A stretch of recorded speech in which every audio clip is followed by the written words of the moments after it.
Oh my God.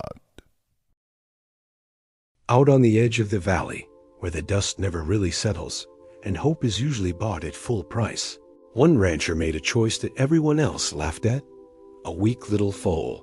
Skinny legs, dull coat, barely worth a handshake deal.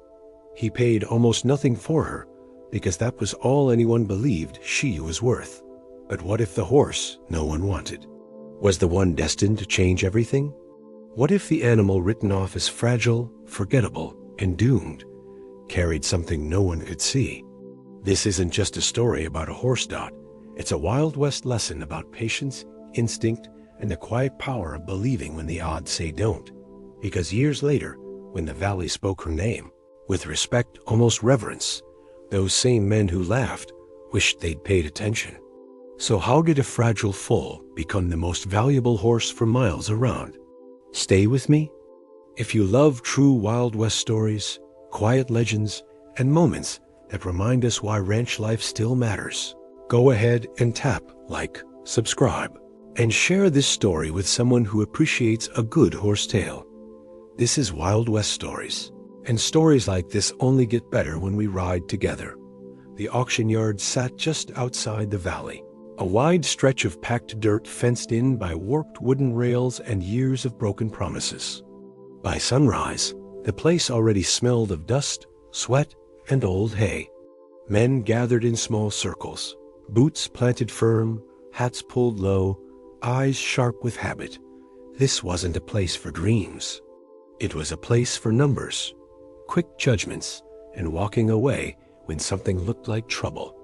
Horses were led out one by one, some strong, some tired, some young enough to still carry hope in their stride. Buyers nodded, muttered prices under their breath, and waited for the right moment to raise a hand. And then, there was the foal. She came last, Dot. No crowd walk, no shine to her coat. Her legs trembled slightly as she stepped into the open, ribs showing just enough to make a few men wince. Her coat was dusty, uneven, like it hadn't yet decided what color it wanted to be. One ear twitched forward, the other stayed back. Alert, but unsure, Dot. The murmurs started immediately. Too small, won't last the winter, waste of feed. A few men chuckled. Someone shook his head and spat into the dirt. Dot. In the Wild West, weakness wasn't cruelly judged. It was simply counted as fact. Feed costs money. Time costs money. And a horse that looks like it might not survive? That's not a gamble most ranchers take. The auctioneer cleared his throat. All right, folks. Last one of the day. Young filly. No papers. Light build. Let's start low. Silence. Not even an insult bid. The foal shifted her weight, confused by the quiet. She wasn't afraid, not exactly. She just didn't understand why everyone had stopped looking at her. That's when Elias Crow stepped closer to the rail. Elias wasn't a loud man, mid-40s, lean, weathered, the kind of rancher whose face told stories before his mouth ever did. He'd lost more cattle than he liked to admit over the years. Buried a good horse once, too. Hard lessons had taught him caution, but they'd also taught him something else. You don't always judge worth by first sight. Elias studied the foal carefully. Not the ribs, not the thin legs. He watched her eyes. They followed everything, Dot. Every movement, every sound, the flutter of a jacket, the creak of wood. She wasn't dull. She wasn't broken. She was waiting. He leaned on the fence beside an older rancher named Boone. You really looking at that thing? Boone muttered. Yeah, Elias said quietly. Boone snorted. You buy her. You're feeding coyotes come spring. Elias didn't answer right away. He watched as the handler gave the foal a gentle tug. She resisted, not hard, but enough. A spark, a flicker. The auctioneer tried again. Come on now. Someone give me something. Elias raised his hand. A few heads turned. A laugh broke out from the back. That's charity, not business, someone called. The opening price was so low it barely felt real. Elias named it without hesitation. The gavel came down almost immediately. Sold. Just like that. No competition. No second glance. The foal was his. As Elias signed the paper. Boone leaned over. You just bought yourself heartbreak. Maybe, Elias replied. Or maybe I bought time. They loaded the foal into a small trailer. She stepped in slow, careful, but she didn't resist. She didn't panic. She just watched. The road back to the ranch cut through open land, dry grass, low hills, wind humming like an old tune. Elias drove steady. Every bump made him glance in the mirror. You hang in there, he muttered, more to himself than to her. Back at the ranch, the place looked like it always had: simple, warm, honest. A few barns. Fences patched more times than he could count. This land wasn't fancy, but it had raised good horses before. He set the foal in a small corral, separate from the others. Fresh water, soft hay, space to breathe. She stood still at first, and she drank. Long, slow pulls, like she'd been waiting a while. That night, Elias checked on her twice. The second time, he brought a lantern. The foal lifted her head when she saw him, eyes reflecting gold in the light. You're tougher than you look, he said quietly. Boone snorted. You buy her, you're feeding coyotes come spring. Elias didn't answer right away. He watched as the handler gave the foal a gentle tug. She resisted, not hard, but enough. A spark, a flicker. The auctioneer tried again. Come on now. Someone give me something. Elias raised his hand. A few heads turned. A laugh broke out from the back. That's charity, not business, someone called. The opening price was so low it barely felt real. Elias named it without hesitation. The gavel came down almost immediately. Sold, just like that. No competition, no second glance. The foal was his. As Elias signed the paper, Boone leaned over. You just bought yourself heartbreak. Maybe, Elias replied. Or maybe I bought time. They loaded the foal into a small trailer. She stepped in slow, careful, but she didn't resist. She didn't panic. She just watched. The road back to the ranch cut through open land, dry grass, low hills, wind humming like an old tune. Elias drove steady. Every bump made him glance in the mirror. You hang in there, he muttered, more to himself than to her. Back at the ranch, the place looked like it always had, simple, worn, honest. A few barns, fences patched more times than he could count. This land wasn't fancy, but it had raised good horses before. He set the foal in a small corral, separate from the others. Fresh water, soft hay, space to breathe. She stood still at first. Then she drank. Long, slow pulls, like she'd been waiting a while. That night, Elias checked on her twice. The second time, he brought a lantern. The foal lifted her head when she saw him, eyes reflecting gold in the light. You're tougher than you look, he said quietly. Over the next few days, the valley took notice, not of the foal, but of the joke. You hear Crow bought that skeleton filly? Must be losing his edge. Guess loneliness finally got him. Elias didn't respond. He had fences to fix, horses to tend, a routine that didn't care about rumors. But every morning, he checked on her first. She ate, slowly but fully. She moved more each day. Still weak, yes, but steadier. On the fourth morning, something happened. When Elias entered the corral, the foal didn't step back. She stepped forward. Just one step. Small, careful, but intentional. Elias froze. In ranch life, you learn and notice small things. A loose nail, a change in wind, a horse's mood before it turns dangerous. That step mattered. Well, he said softly, a hint of a smile touching his face. Would you look at that? She sniffed his hand. Warm breath. Curious. That was when he noticed her legs again. Not thin this time, but long. Longer than most her age. Straight, too. No twist. No weakness there. He frowned slightly, thinking. Could it be? He shook his head. Too early. Too risky to hope. Still, that night, he wrote one extra note in his worn ledger. Filly, stronger today. The valley still laughed. Still whispered. Still counted the days until Elias would admit he'd made a mistake. But out in that quiet corral, under open sky and fading stars, a foal no one wanted was beginning something no one expected. And neither she nor Elias knew it yet. But this was the first step toward a legend the valley would one day argue over in hushed, respectful tones. Because sometimes the most valuable things in the Wild West don't arrive strong. They arrive unnoticed. Spring didn't arrive all at once in the valley. It crept in slowly, like it wasn't sure it was welcome. The mornings stayed cold.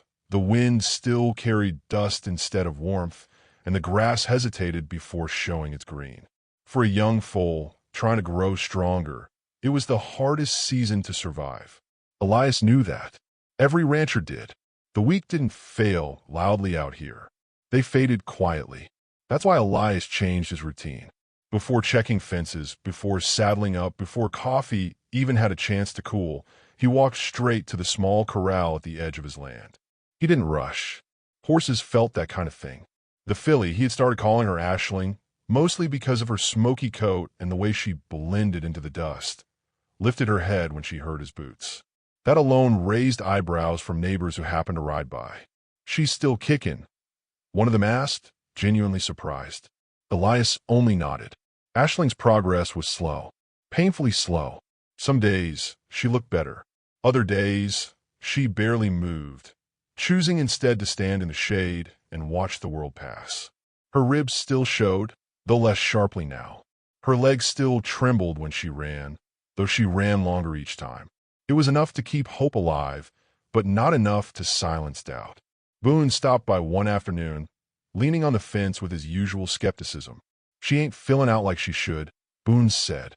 "No," Elias agreed. "But she ain't quit either." Boone snorted. "Stubborn don't keep a horse alive. Sometimes it does." That night, a cold rain rolled in without warning. Not the kind that nourishes land, the kind that soaks through bone and settles into the ground like a threat. Elias went out with the tarp, reinforcing shelter, checking water. Aisling stood in the corner, ears forward, watching him struggle with the wind. Then she did something unexpected. She walked toward him. Not fast, not smooth, but determined. Rain plastered her mane to her neck as she nudged the tarp with her nose, helping him hold it steady. Elias laughed, quiet, surprised. "Well, I'll be," he murmured. It was the first time he felt something shift, not in her body, but in her spirit. As weeks passed, Aisling grew braver. She followed Elias along the fence line, keeping distance but refusing to stay behind. When he stopped, she stopped. When he moved, she moved. She learned the rhythm of ranch life without being taught.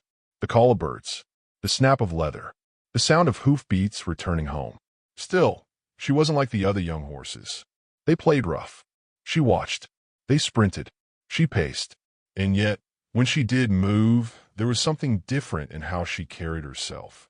Her steps were light, almost floating. Elias noticed it one early morning when the light hit just right. Her stride didn't slam into the earth. It skimmed it. He frowned, then watched again. Could be nothing, he told himself. Or it could be something you don't name yet, because naming it makes it fragile. The valley didn't see that part. What they saw was a filly still too thin, still too quiet, still not worth talking about. Until the fence incident. It happened fast. A section of old wire gave way when a young gelding panicked at a rattlesnake. The gelding bolted straight toward the open range, chaos behind him. Aisling was closest. Elias shouted without thinking. "Move!" The foal startled and ran. But not away. She ran straight across uneven ground, stones and holes hidden beneath tall grass. Any misstep would have sent her crashing. Instead, she cleared it. Clean, balanced, smooth. She cut off the gelding's path, not with force, but with presence. Head high, ears pinned. Something in her stance made the bigger horse hesitate just long enough for Elias to intervene. Silence followed. Elias stood still, breathing hard, staring at Aisling. So did Boone, who had seen the whole thing from the ridge. "Well, I'll be damned," Boone muttered. Aisling stood there, sides heaving, legs shaking, but she didn't fall. She didn't even step back. That night, Elias didn't write just one line in his ledger. He wrote 3. Balance unusual. Instinct strong. Needs time. Summer approached, and with it, opportunity and danger. Heat was as unforgiving as cold. Weakness showed faster. Mistakes cost more. Aisling gained muscle slowly, but her frame revealed something promising. Long shoulder, deep chest, a slope to her back that spoke of endurance. Elias consulted an old book once owned by his father. Breeding notes, conformation sketches. He compared quietly, without expectation. The drawings matched more than he liked to admit. Still, he said nothing, because the Wild West had taught him this lesson well. The moment you start boasting, fate listens. Then came the day the trader arrived. He spotted Aisling immediately. "That yours?" the man asked, eyes sharp. "Yes," Elias said. "Strange one. Moves clean. She's young." The trader nodded slowly. "Everything valuable is." The offer came quick. Not huge, but more than Elias had paid. Much more. Elias declined without hesitation. The trader raised an eyebrow. "You sure?" Elias looked at Aisling, standing quietly behind the fence, eyes alert, calm, unreadable. "Yeah," he said. "I'm sure." As the trader rode away, Elias felt it, the weight of choice. He had turned down easy money for an uncertain future. But something told him the real test hadn't come yet. Aisling wasn't done growing, and the valley hadn't seen anything yet. By late summer, the valley looked different.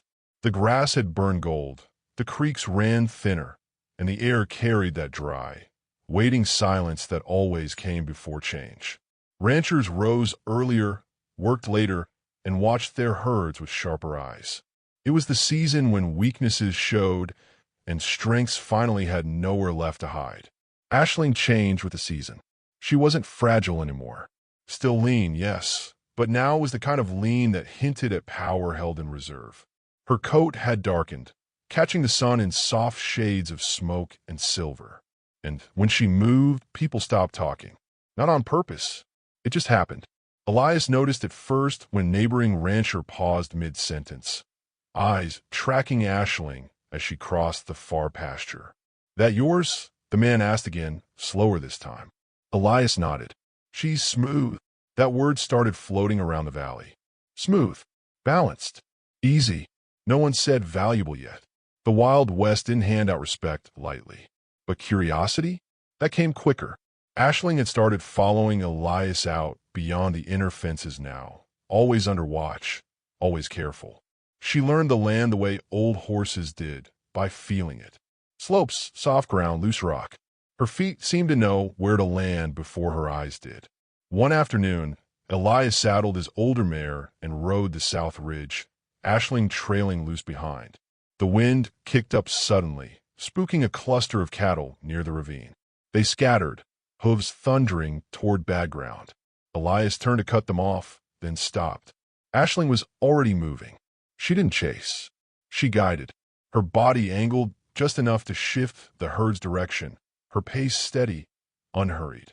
She read their movement the way water reads land. By the time Elias reached them, the cattle were calm, redirected, safe. Two ranch hands on the ridge stared in open disbelief. "That foal just worked cattle," one said. "No," the other replied slowly. "That horse worked cattle." Word traveled fast after that. Not loud, not flashy, just steady, carried on morning rides and late-night talks. People started taking the long way past Elias's land, pretending coincidence, pretending they weren't looking.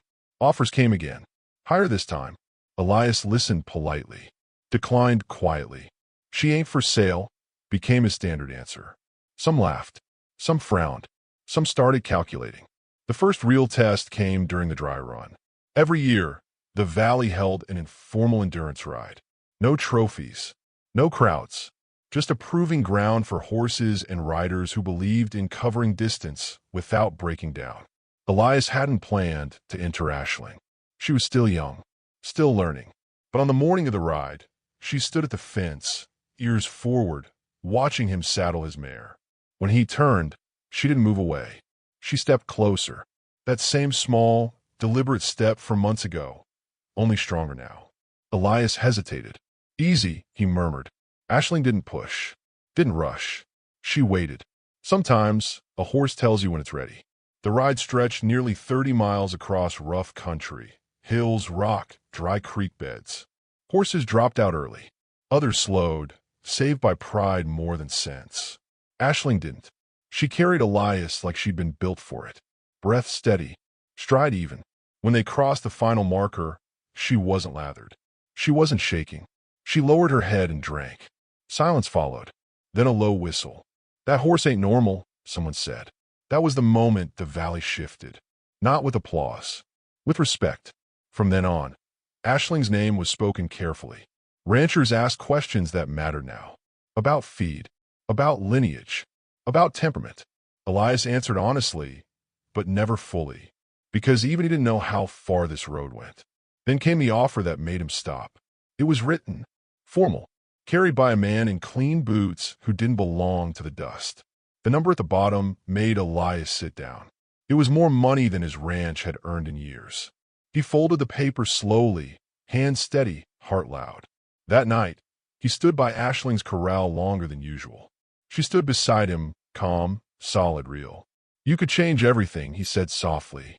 Aisling flicked an ear. The valley watched. Because now, they weren't laughing. They were waiting. Morning came quietly, the kind of morning that feels like it's holding its breath. The valley lay still under a pale sky, dust untouched, birds just beginning to stir. Elias stood on the porch longer than usual, coffee cooling in his hands, the weight of the night's decision settling into something firm and unshakable. He didn't need to read the offer again. He already knew the answer. Aisling waited in the corral, head lifted when she saw him, posture calm, certain. She had grown into herself now. Not flashy, not oversized, just right. A horse shaped by patience, tested by time, and sharpened by trust. Elias swung the gate open and stepped inside. "Well," he said softly, "looks like it's you and me." Word spread by noon. Elias Crow had turned down the biggest offer the valley had ever seen for a working horse. Some called it pride. Others called it foolish. But the older ranchers, the ones who'd learned lessons the hard way, just nodded. They understood, because value in the Wild West was never just about money. Summer rolled into fall, and Aisling stepped fully into her place. She worked cattle like she'd been born to it, reading movement before it happened, saving steps, saving energy. Long days never wore her down. Rough ground never shook her confidence. Ranch hands asked to ride her. Elias said no. "She ain't a tool," he told them. "She's a partner." That alone shifted how people spoke of her. Then came the drought. Not the kind that scares you at first. The kind that settles in slow, stealing water inch by inch. Creeks shrank. Pastures thinned. Cattle grew restless. Pressure mounted. Ranchers pushed their horses harder. Mistakes happened. Horses went lame. Aisling didn't. She adapted. Elias noticed how she chose paths that saved strength, how she avoided bad ground without being told. She can serve herself in ways older horses struggled to learn. When a neighboring ranch lost 3 head to exhaustion during a long drive, Elias and Aisling helped recover the rest. That night, a man stood by Elias's fence, hat low. "I was wrong," he said simply. By winter, Aisling's reputation had crossed the valley's edge. Buyers came from farther out now. Serious ones. Stud inquiries. Long-term contracts. The numbers kept climbing. Elias declined them all. Instead, he did something unexpected. He started teaching. Young riders. New ranchers. Folks who thought success was about force and speed. He let them watch Aisling work, but never ride her. "Watch how she listens," he'd say. "Then watch how she decides." Aisling became a lesson, not a commodity. The valley changed around her. People slowed down, paid attention, treated their horses with more patience, more respect. And then came the moment that sealed her legacy. A late winter storm hit hard, worse than expected. Snow piled fast. Wind howled through the low ground. A group of cattle broke through a drifted fence and disappeared into the hills. The search was dangerous. Visibility low. Terrain unforgiving. Elias volunteered without hesitation. Aisling carried him into white silence. She navigated drifts taller than her chest, angled around ice she couldn't see but seemed to feel. When the wind erased tracks, she found another way. When Elias hesitated, she didn't. They found the cattle near dawn. Alive. That ride became a story told again and again. Not exaggerated. Not polished. Just true. By spring, Aisling wasn't just respected. She was measured. Land was traded based on what her offspring might one day bring. Her value was discussed in terms usually reserved for entire ranches. But Elias never sold her. He didn't need to, because Aisling had already paid him back in ways money never could. She had saved his land, his livelihood, and something quieter, deeper, his belief. Years later, when people spoke of her, they didn't talk about the price she could have fetched. They talked about the day no one wanted her, the weak little foal bought for almost nothing, and how she became the most valuable horse in the valley. Not because of what she cost, but because of what she proved,